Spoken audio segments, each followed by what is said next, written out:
तरी चांगे काय करील नारायण बडबड तुसी नयने. जगद्गुरु तुकोबरायने सांगतात बाबा तरीच शब्द वापरलेला आहे.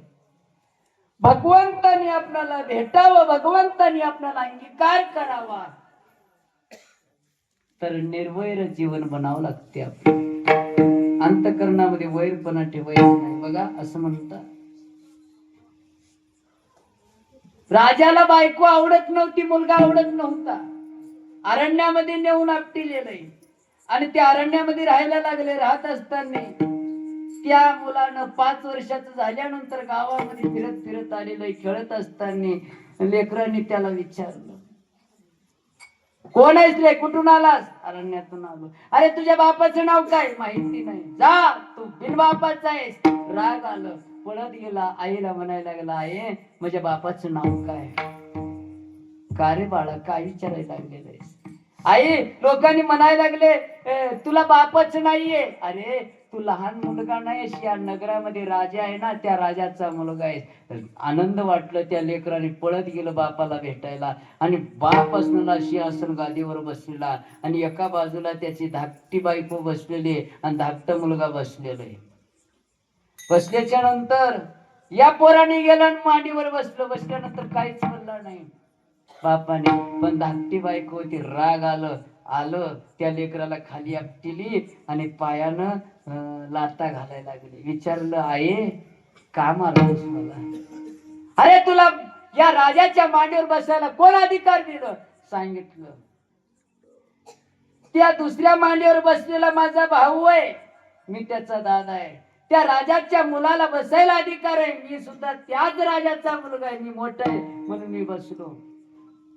अरे तू बसू शकत नाही. का बसत नाही? तुझ्या हाताने पाप झालेलं आहे. कोणतं पाप झालेलं आहे? माझ्या पोटी जन्म न घेता माझ्या सवतीच्या पोटी जन्म घेतलेलं हे मोठं पाप आहे. लेकराने रडत निघाला, डोकं फुटलेलं आहे, रक्तबंबाळ झालेलं आहे. आईनं दुरून बघितली, कडकडून मिठी मारली. बाळा कोण मारलं रे तुला? आई बापाकडे गेलतो, बापानं मारलं असं तुला? नाही बापानं मारलं नाही, धाकटी आईनं मारली मला. धाकटी आईनं मारली का?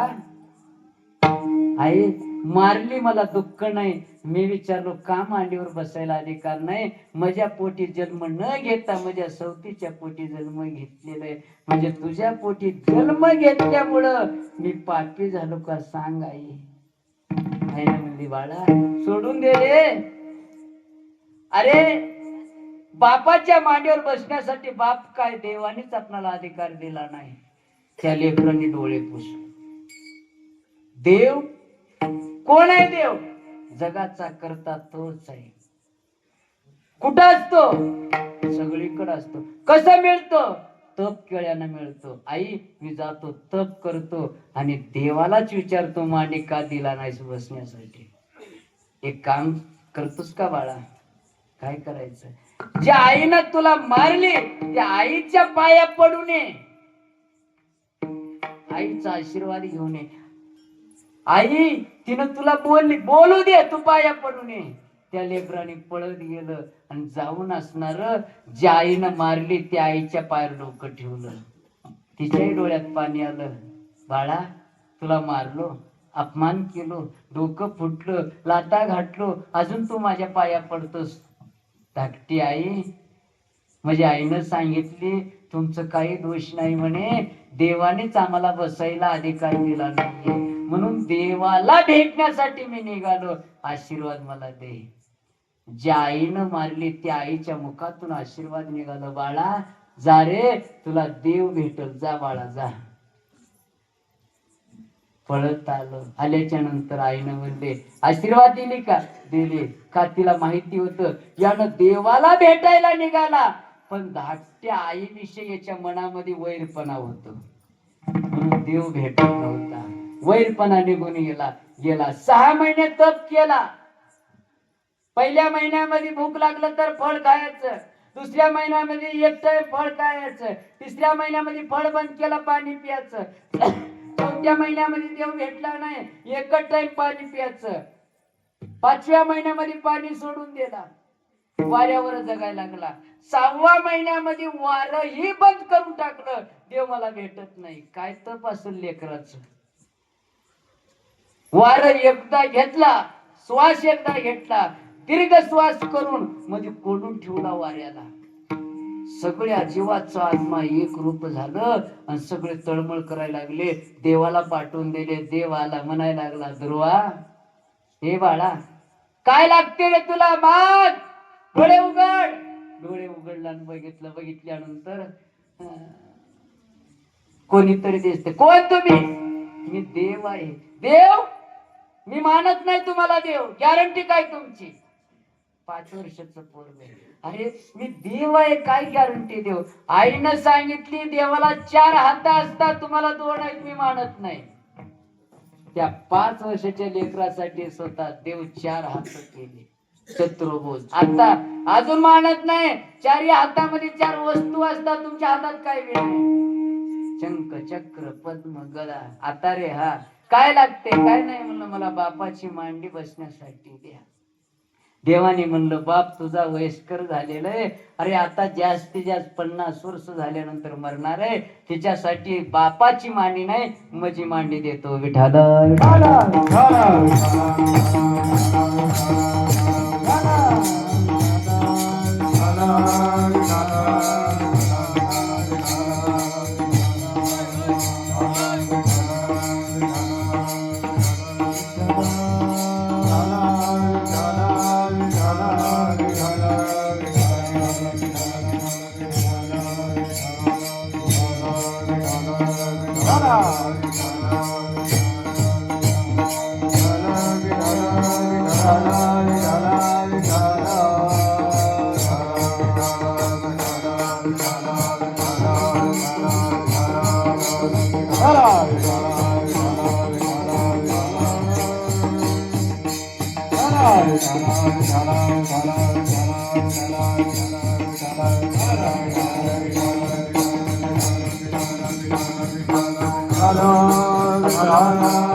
जगद्गुरु तुकोबाराय म्हणतात, बाबा तरीच अंगीकार,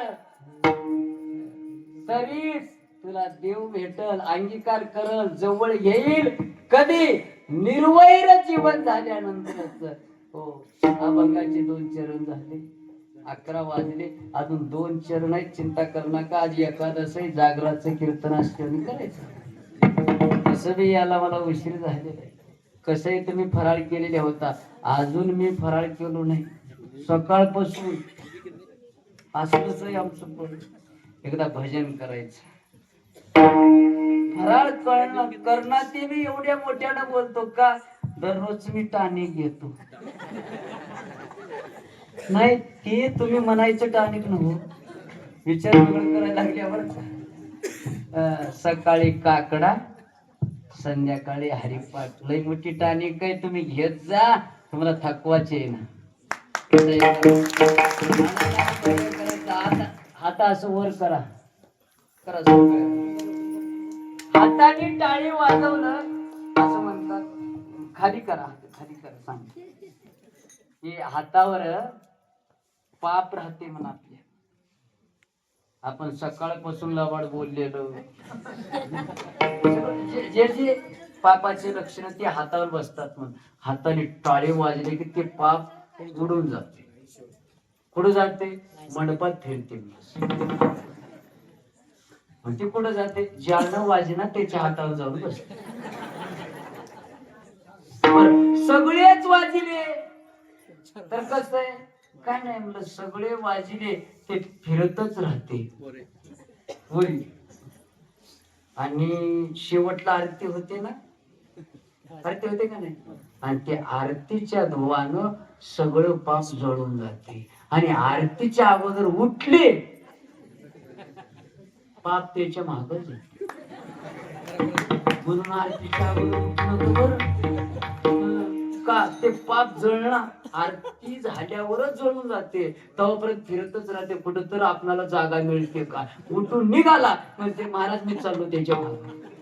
मग त्याच्यासाठी आरती होजे कोणा कोणी उठायचं नाही, हाताने टाळी वाजायचे कोणा कोण राहायचं नाही. कर आता वर आता सगळ्यांनी टाळकरी आनंदामध्ये नाचायचं. आज एकादश आहे बर का.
महाराज देवाना अंगीकार निर्वय जीवन झाल्यानंतर अवस्था कशी होती?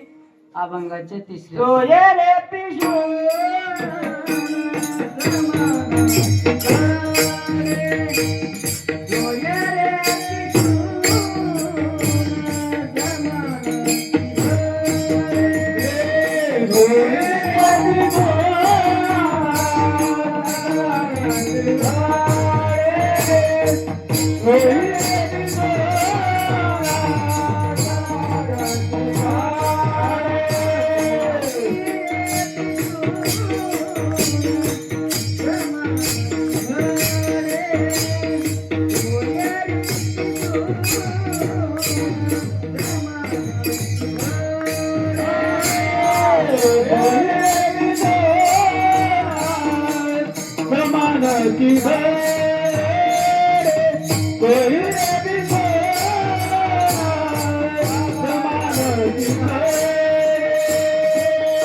घडे चित्त परोडे उपकारी.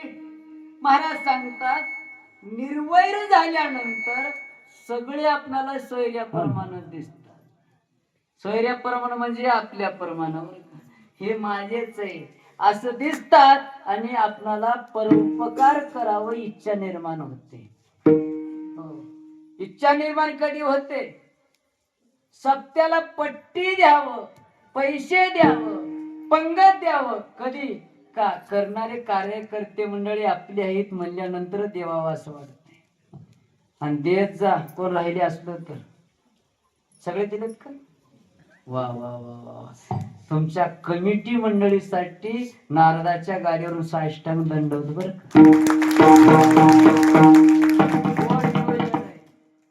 असं वाटते. कमिटी मंडळीला माझ्या बोटाची अंगठी द्यावा असं वाटते, पण कमिटी जास्त आहे, अंगठी येत भाडून घेता म्हणून उपकार करत जा. उपकाराची आता राहिली नाही बघा. देव त्यांच्या दारात पाणी भरतो उपकार करणाऱ्याच्या. महात्मा आला, आई खायला काही मिळेल का? या महाराज. पाद्य पूजा झाली, मध्ये घरात बसवले महाराजांना. बसवल्यानंतर पंचपक्वान आईनं स्वयंपाक करून पुढे ठेवलेलं. आई मी हिमालय पर्वतवरून आलेला महाराज आहे, असलं जेवत नाही. मग कसलं जेवता महाराज? तुमच्याकडे लेकर आहेत का? तुम्हाला संतान? मला एक मुलगा आहे बघा. मग एक काम करा, त्या मुलाला बोलून घ्या घरात आणि त्या लेकराला घरात बोलून त्याचं मुंडकं कापा आणि त्याच्या मुंडक्याची भाजी करून मला वाढा, तर तुमच्या घरचं जेवण जेवतो. बाईनं ना म्हणली नाही, लेकराला बोलवते. बाळाने पळत आलं, कडकडून मिठी मारली. आहे काय रडतोस? महाराज आलाय रे आपल्याकडे. महाराज काय म्हणतो? मान काय नाही म्हणलं, भूक लागली म्हणे. असं भूक लागली का? मग जेव वाढ. मी बी जेव वाढतो. महाराजाचं पोट भरण्यासाठी तुला मरावं लागतं रे बाळा. आई मी किती पुण्यवान आहे, किती भाग्यवान आहे. मेल्यानंतर शरीराला जाळून टाकतात, पण मेल्यानंतर माझं शरीर एका महात्म्याच्या कामाला यायला लागलेलं आहे. मी किती पुण्य केलं असं. 4 वर्ष आहे. रडू नको तू, महात्म्याला दुःख वाटल. जा घरात जा, कोयतान मला काप. त्या माऊलीनं आपल्या लेकराला कापले बर का. या शिराचं असणार भाजी करून महाराजांच्या समोर, महाराज करा जेवण. माय जसं मी म्हणलो तसंच हो म्हणलं, तशाच प्रकारचं आहे. पण माय माझा दुसरे एक नियम आहे, माहित आहे का? काय नियम आहे? काय नाही माय, तुमच्या घरामध्ये लेकर किती होते? एकटाच मुलगा होता. मग माय माझा एक नियम आहे, ज्या घरामध्ये लेकर नाही त्या घरचं पाणी पिणं कसं जेवण करू? उठला निघाला. महाराज होत्या त्या लेकराला मारून तुम्हाला देऊन टाकलो की मी. बघा उपकार करण्याची काय क्षमता असेल. साधू संत महात्मे आपल्या घरी आल्यानंतर रिकाम्या हाताने रिकाम्या पोटाने जर गेलं, आपल्या घरातलं पुण्य अर्धतेच्या मागं निघून जाते. आणि आपल्या घरात आल्यानंतर घोटभर बी जर पाणी पिला तर त्या महात्म्याच्या अंगातलं अर्ध पुण्य तिथं सोडावंच लागते, शास्त्र सांगते. बरेच ठिकाणी काय करत नाही, कोण उपकार करायला तयार नाही, कोण चहा पाजवायला तयार नाही. सगळे पैसे जमा करायलाच लागले, कोण वाटायला नाही. खरं सांगू का, मेल्यानंतर 1 रुपये लावलेला बी नेता येईल. तुमच्याकडे नेतात का? आमच्याकडे तर नाही ना बाबा. बरं तुमच्याकडे मरतात की नाही सांगा. पैसे पैसे 1-1 रुपये 1-1 रुपये आपण जमा करत आणि दानच करत नाही. काही लोक असं महाराजांना सांगितलं, अरे एक नारळ तर फोडालं देवाला. त्यानं दुकानात जाऊन विचारलं नारळ केवढ्याला, त्यानं म्हणलं 30 रुपयाला. 20 रुपयाला भेटणार ते धरलं जा. तिथे गेला नारळ केवढ्याला, 20 रुपयाला. त्यानं म्हणलं 10 रुपयाला भेटणार मुंबईला जा. तिथं ट्रेन मध्ये फुगट जायचं. तिथे गेला विचारला नारळ केवढ्याला, 5 रुपयाला. त्यानं म्हणलं फुगट भेटणार कोकणाचा. कोकणात गेलो, नारळाच्या झाडावर चढलो, नारळ तोडायला गेलो. त्याला तुटच ना, का नारळ दूर होता. यानं पाय असं पेच मारलंय झाडाला, नारळाला धरलंय असं हाजीला. पाय पेच मारलेलं सुटलं, यानं निष्ठून त्या नारळाला धरलंय. आणि तिथून एक घोड्यावाला चालला होता. त्या घोड्यावाल्याला म्हणले, बापू तुला 1000 रुपये देतो, मला खाली घे. त्या घोड्यावाल्याला वाटतं बरं झालं 1000 रुपये फुकट ठेवलाय. घोड्याला बोलून घेतलं, घोड्यावर त्यानं उभा टाकला, त्याच्या पायाला हात धरला, घोडं बी गेलं. खालचं त्याला काय म्हणते, तुझे 1000 नको, मी तुला 2000 देतो, नारळ सोडू नको. का दोघं बी पडलं की कंबर राहील. हुंटवालच होतं, त्याला म्हणलं बापू म्हणजे 2000 त्याचे 1000 3000 दे, त्या मला खाली घे. हुंडावर उभा टाकला, तिच्या पायाला धरायला हुंड बी निघून गेलं. तिघाच वज एक झालं, तिघही पडले, तिघाची कंबर. सगळे कार्यकर्ते, मी कधी दर्शनात सांगत राहतो बरं काही, सगळे कार्यकर्ते मंडळी पंढरपूरला एकाला नेले, दान करते काही म्हणून नाही. चंद्रभागेत गेले. चंद्रभागेत गेल्यानंतर गद लावणारा आला. गद लावणारा आल्याच्या नंतर त्यानं मला गंध लाव, पैसे देईना. 1 रुपये दे. दुसऱ्याला म्हणलं मी देतो लाव. वासुदेवाला त्यानं म्हणला 1 रुपये द्या. त्यानं म्हणला देतो तर बाबा, म्हणजे पैसे पाकिट मध्ये, पाकिट बॅग मध्ये, बॅग रूमला आहे. त्यानं म्हणला रूमला ये. त्यानं म्हणला रूमलाच येतो, तुझेच घेतो. येणं जायनाच्या अगोदर त्यानं रूमला जाऊन बसला. येणं मला दर्शनाला येणं, मी जातो. त्यानं पैसे मागला. येणं जाजे कोणा त्यानं दाराला उभा टाकलं, 1 रुपये द्या. अरे मला उद्या ये. मी का जाणार लवकर, रात्रीच गाडीत बसलो. येणं दर्शन घे ना, काय घे ना. त्याने खिडकीला आलंय, मला 1 रुपये देऊन जा. तर मला माझ्या गावाला ये. येणं गावात एसटी स्टँड मधून खाली उतरायला त्यानं दाराला उभा टाकले, 1 रुपये द्या. त्यानं म्हणलं माझं गाव तुला कसं माहित, मला सगळंच माहित आहे. आता गावात आलास घरी येणं, घरी गेला, बॅग फेकून दिला. बायको म्हणजे झालं दर्शन, गंगेत जाऊ दे दर्शन. गेल्यापासून 1 रुपये 1 रुपये 1 रुपये. मग देव तुला काय माहित आहे, किती दुधामध्ये पाणी टाकलो मलाच माहित आहे. पैसे कमवायला गेला नाही 1 रुपये. सकाळी आंघोळ करला त्याची घंटी ऐकू लागली, 1 रुपये दान करावं, 1 रुपये दान. येणं म्हणला कोण आहे बघ, कोण आहे बघ. तेवढ्यामध्ये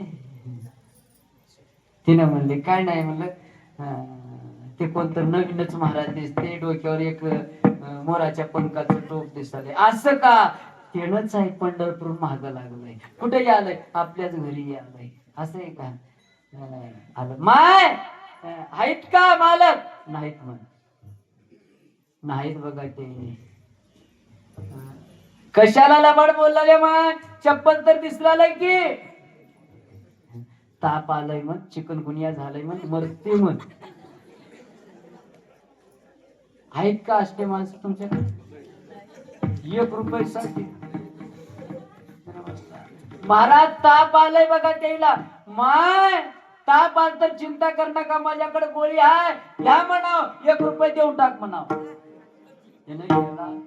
लाल दस्ती पांघरून घेतला, 1 रुपये बंदा लावून घेतला. बायकोला म्हणला इकडे ये. तिने म्हणली अवतार काय काय नाही म्हणला, मेलय म्हणून रड. त्याने निघून तर जातो. जिंदा असतो. तिने रडाय सुरू केली, वासुदेव मामा, वासुदेव मामा, आमचे याने बघता बघता गेले की. म्हातारी फुटून पळत आली, त्याच्या गळ्याला पडले. कसं झालं ग, पंढरपूरला तर गेलता की. तिने म्हणजे काय माझ्या मालकाचं माझ्यावर प्रेम होत ग, माझ्यासाठी तुरीच्या शेंगा आणत होता की तिनं म्हणजे आपल्या शेतावरून आणत नव्हता की चोरून चोरून आणत होता की सप्त्याला जात होता, जुन्या चट्ट्या सोडून नवीन घेऊन येत होता की पहिल्या पंक्तीला जेवण माझ्यासाठी बांधून घेऊन येत होता की लोकांचे पैसे बुडीत होता की जमला नाही का मला रडायला? कोण नसतं तर मला बोलवा, मंजुरीने येत होती. याने डोळे उघडलाय झाकलाय, उघडलाय झाकलाय, उघडलाय झाकलाय. बँड वाजणारे आले, बाजा वाजणारे आले, भजन वाजणारे आले, कुंभार आला, वरती आला, मडक घेऊन आलो, सगळे पिऊन हुल. सगळे येऊन ते रुपये देऊन मालक लोक लई आले पण पिऊ नाही, तुम्हाला उचलायचे म्हणे दिसताय. त्यानं म्हणाले बायकोला, त्यानं गेलंय की बघ. त्यानं दारात बसलो होते, माझं मला रुपाय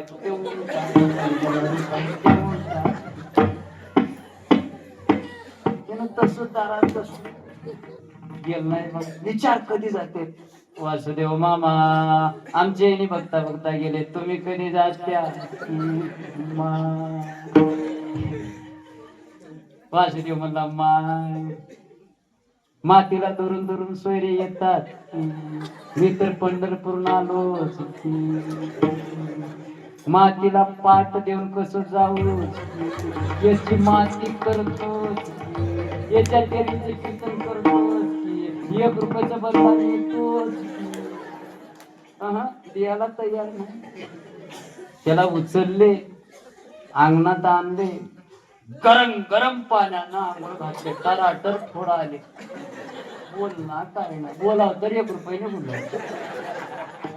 बागले उसळते. त्यानं म्हणाला मालक कसं वाटलं, काही बी वाटत 1 रुपये देईल ना. सरणावर नेऊन झोपते ते. वासुदेव महाराज याला तर ज्ञान नाही, तुम्ही तर सांगा, नाही तर या लोकांनी याला जाळून टाकतील. त्या वासुदेवाला चिकनी आली, अरे येड्या एवढा जिंद आहेस तू? अरे मी वासुदेव नाही, पंढरपूरचा पांडुरंग आहे. त्यानं म्हणला पंढरपूरचा पांडुरंग असेल तर मला मागलेला रुपये सोडा हो. देवाला बी द्यायला तयार नाही, कोण्या जातीचा असेल म्हणाला.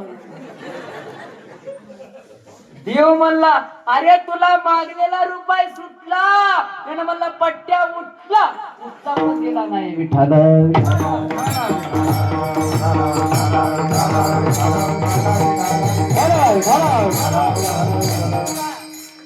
पैसे जमा करून उपकार करत नाही. तुम्ही देवाला 1 रुपये द्या, तुम्हाला देवाने 10 रुपये देईल. 10 रुपये द्या, तुम्हाला देवाने 100 रुपये देईल. 100 रुपये द्या, 1000 रुपये देईल. 1000 द्या, 10,000 देईल. 10,000 द्या, लाख रुपये तुम्हाला देवाने देईल, याची गॅरंटी. देऊन बघा तुम्ही. हो, देवाला जेवढं तुम्ही जास्त देताल त्याच्या 10 पटीनं चक्री याजानं देवाने परत करल हो. पण देत नसेल तर चक्री याजाने काढून बी घेते बरं. त्यांनी सर्दी झालती बघा, 5,000 रुपये गेले दवाखान्यात, इकडं दिला नाही तिकडे घातले. परोपकार करायचे. पैसे पैसे पैसे का लय मोठे आहेत का? लोक म्हणतात पैशाशिवाय काय चलत नाही, काय चलत नाही. बरोबर आहे, पैशाशिवाय काय चलत नाही, तुमचं म्हणणं बरोबर आहे. मग कीर्तनकारांना पैसे मागू नये, बरोबर आहे. कीर्तन झाल्यानंतर मी पैसे घेईना, आता गाडीत जातो, बसतो, पेट्रोल पंपला जातो, पेट्रोल टँक फुल करतो. त्यानं पैसे मागलं तर तिच्या समोर ठोपा रुपये म्हणतो, मारामारी झाली काय. दाढी कटिंग केला, वारकानं पैसे मागला, त्याच्या समोर म्हणाले रामकृष्ण हरे. जमते का? लक्ष्मी माता आणि देव दोघांचं भांडण. लक्ष्मी माता म्हणते मी नाही ते जग चलत नाही, देव म्हणतात मी नाही ते जग चलत नाही. नाराज आले, गप्प बसा, उद्या दोघांचं भांडण मी मिटतो. एका गावात माणूस मिळतो, त्याला उचलून नेऊन नेता नेता गावच्या बाहेर आल्यानंतर पाऊस तन सुरू झाला. कशाचं पाऊस एवढा रे का पाऊस वा. पण तिथं पाण्याचं पाऊस नव्हतं, पैशाचं पाऊस होत. तिथं कोणतं आहे पाण्याचं आहे बरं. पैशाचा पाऊस पडल्याबरोबर मातीला गेलेले सगळे हो रडायला बंद केले आणि पैसे जमा करायला लागले. आता तुम्ही सांगा, बाहेर पाऊस पडला नाही मध्ये बसल्या आणि पैशाचं पडल्यावर खरं सांगा इमानदारी टाळकरी का टाळ घेऊन उभा टाकतात का गंगे जाऊ दे म्हणतात. बरं ते नाही गेलं मी का कीर्तन करतो का उद्या होईल कीर्तन पैसे जमा तिथंही भजन लावत त्याच्या मातीला टाळकरी उपरनं काढून पैसे बांधले. पक्वाज वाजणाऱ्याकडे उपरणच नव्हतं, त्याने ढग्याला छिद्र पाडलं. मला उद्या पान टाकता येईल पण पैसे याच्यात सगळे मातीला गेलेले पैसे जमा करायला लागले. ते खांदा दिलेले त्यांनी मागे बघतात कसं करू ते मला ठेव खाली याला का उठणार आहे ठेवल्या खाली ते जमी जमा करायला लागले. आणि ते पोरग जाळ धरलेलं ते म्हणला मातीला पैसे लागतात कसं करा बाप का उठणार काय ना ते बी धरलेलं जाळ एका झाडाला बांधले त्यांनी जमा केलं. लक्ष्मी म्हणली देवा तुमची कवडीची किंमत नाही मीच पहिला आहे. पैशासाठी मेलेल्या माणसाला खाली टाकले जमा करायला लागले का मी नसताना जग चढतच नाही. देव म्हणले चांगलं बघ ज्यानं झोप नाही त्यानं काय करायला त्यानं बघतच बसली. कपाळा लावलेलं बी नको म्हणाले नको तुमचं तुम्ही जमा करा. लक्ष्मी म्हणजे काय करता देवा त्याच्यात राम निघून गेलेले. हा देवाने म्हणलं ज्याच्यामध्ये मी नाही त्याला पैशाची गरज नाही. विठाल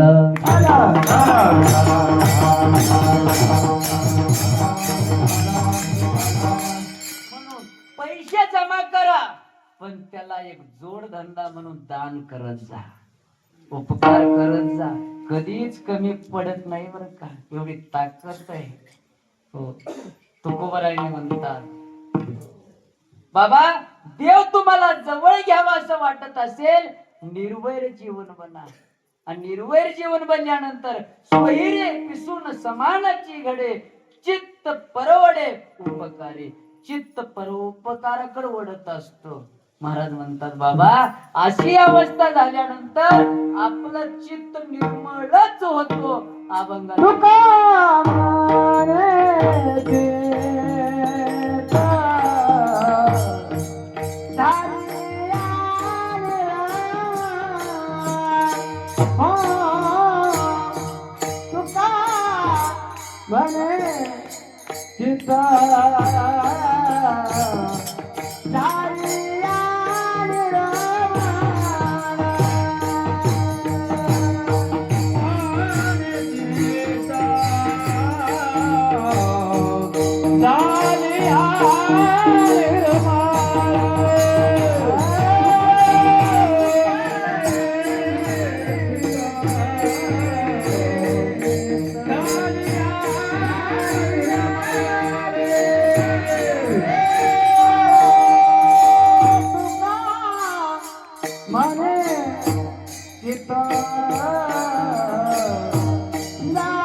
Money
चित्त झालिया निर्मळ तरेच सकळ केले होय. चित्त निर्मळ कधी होईल? निर्वैर व्हावे. निर्वैर जीवन झाल्यानंतर चित्त निर्मळ होतो आणि चित्त निर्मळ झाल्याच्या नंतर तरेचा अंगीकार करील नारायण. आपणाला अंगीकार करतो, देव आपणाला भेटतो, देवाने आपणाला जवळ घेतो. अभंगाचं चिंतन झालेले 11:30 वाजून गेलेले. बोलत असताना माझं काही चुकलं असेल तुमच्या सर्वांच्या पायावर साष्टांग दंडवत करून क्षमा मागतो. सर्वांनी मोठ्या अंतकरणाने क्षमा करावं. पुन्हा एकदा कमिटी मंडळीला धन्यवाद देतो बरं का नियोजन गोड आहे का. महिला मंडळी एकीकडे, पुरुष मंडळी एकीकडे, म्हणजे एकदम आल्याच्या नंतर हो, जवळजवळ मी 250 किलोमीटरहून आलो. तिथं आल्यानंतर थकवा झाला होता, पण आल्याच्या नंतर तुमचं नियोजन बघल्यानंतर एकदम गोड वाटलं. बसणाऱ्या मंडळीला एक विनंती करतो, या कमिटी मंडळी करता आशीर्वाद म्हणून मोकळ्या हाताने टाळी वाजवा.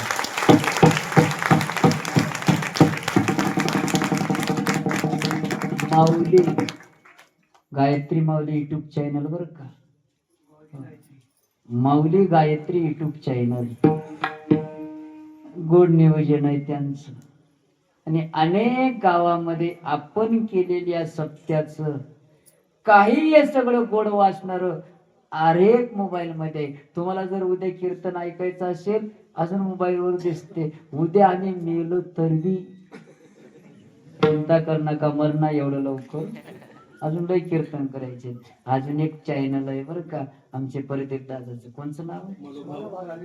मनोभावे सेवा. मनोभावे सेवा, मन मोकळ्याने सेवा करणारे मनोभावे सेवा हे युट्यूब चॅनल आहे.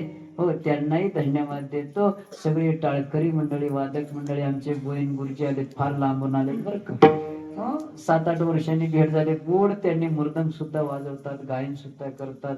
त्यांना धन्यवाद देतो. बोलत असताना चुकला, पुन्हा एकदा क्षमा मागतो. जाता जाता भगवंताला एक प्रार्थना करतो, देवा पांडुरंगा पंढरनाथा विनंती आहे तुला, देवा या लोकांनी तन मन धनानं असणार तुझं असं हे अखंड हरिनाम सप्ताह करायला लागले. सगळ्याला सुखानं ठेव, आनंदानं ठेव, प्रेमानं ठेव. अंतकरणातलं वैरपणा काढून टाक. तो अंतकरणामध्ये निर्वैर जीवन बनव. आणि हे सप्ताह असणार असं दरवर्षी जय जयकार मोठं करून घे. आणि हे सप्ताह चंद्र सूर्याशी पर्यंत टिकून ठेवू असं भगवंताला प्रार्थना करतो. कीर्तनाला पूर्ण विराम. ज्ञानेश्वर